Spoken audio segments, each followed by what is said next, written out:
What's one piece of advice you wish every aspiring author would take seriously? This is an easy one for me, actually. So, my number one tip for writers at every stage of their author career or journey is to read. You have to be a reader to be a good writer. That's my opinion. And the reason is, well, there are multiple reasons. I think you learn your craft by seeing how books are put together, not just the beginning, middle, and end, but sentence structures, hooks. What is it about a New York Times or a Sunday Times bestseller that is really gripping readers? There's also a bit of market research in there. What is happening in the market? What trends are you seeing? And also, I just think for inspiration, I also think you need to read widely outside of just your genres. So with romance, there's romance in everything. Some of my favorite books are Sebastian Faulks, for example, who writes across world wars, but there's always a romantic thread in there. The strike novels, detective novels, where actually I want to know about the two characters and their romance. And so, yeah, I think there's hints and tips and inspiration to be taken from different genres, from successful writers. But I really think in terms of honing your craft, structuring a novel, you have to read. You have to read widely and know what it takes to write a book that sells.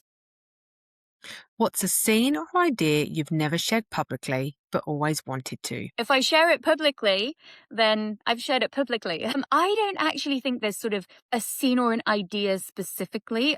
Because honestly, if I really wanted to write it, I would write it. And I think it's just about doing what you want within the parameters of your sort of lane, if you like.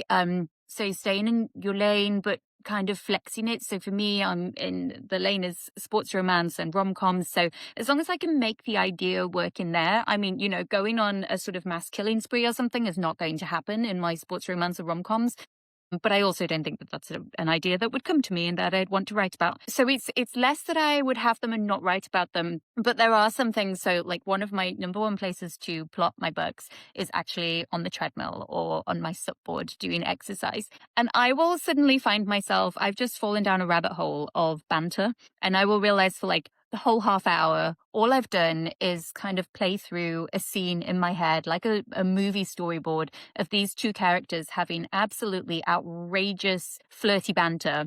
And then I kind of stop the exercise and I go, yeah, I can't just write a 20-minute scene of banter. It doesn't go anywhere. So it tends to be more that the characters are doing something fun, but actually I think the way that they live in my head that way then does translate to make them real on the page. So yeah, if I had the idea, I'd probably write it. But I do have to rein in what I think is just fun for me to be playing out in my head and what a reader might actually want to read, you know, for a long time on the page.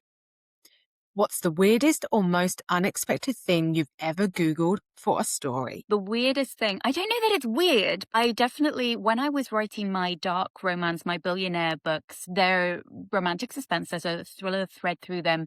And there were a lot of things that I Googled about crime scenes and weapons and forensics that I was like at the time thinking if anyone takes my laptop and looks at my Google history right now, they would probably arrest me. So yeah, probably those kind of things like what happens to the powder residue when you fire a shot from this angle or that angle? How do you like clean up blood from a floor successfully? Things like that probably would make me seem a little, unhinged. What's a moment in your career when advice from another writer changed your path? I actually have well, I generally take advice from writers all the time, mostly in the form of my author friendships. So I have an amazing group of author friends, and we kind of use each other as sounding boards and bounce things off each other. I also take writing advice from my agent, my editor, that kind of thing. And I listen to a lot of podcasts and whatnot. Whoop, podcast. I hear for them. So yeah, I take advice all the time. I'm very, very open to learning. That's kind of my personality. I want to learn with each book. I want to get better with each book. So I listen to a lot, but there is one distinct moment that did shape my career to an extent. And that was I went to an author talk, and this is when I was very first starting out.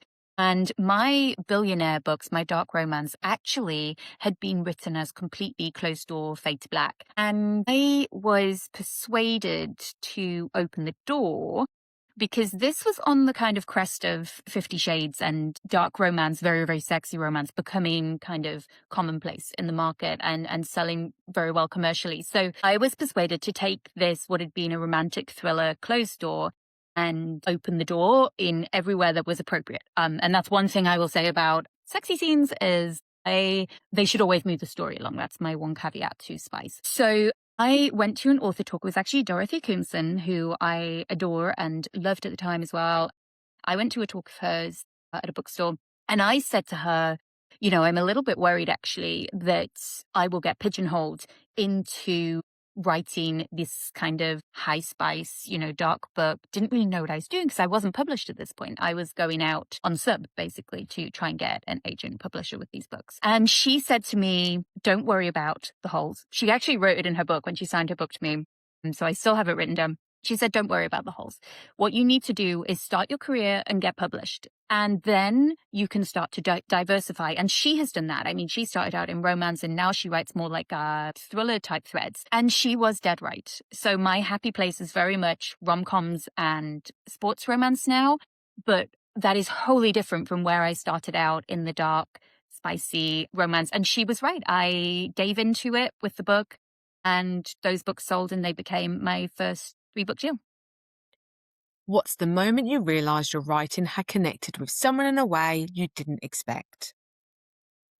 I'm not sure I remember a first time as such, but I do get messages from readers saying, I felt this way or I felt that way, or I really needed to read this book in this particular time of my life. And I think sometimes with my books, I can surprise readers because, I do write kind of high energy rom-com sports romance, but actually there can be some real sensitive themes in books too. So I think sometimes I catch readers out a little bit with the heavy story in the background, the sort of B storyline, if you like.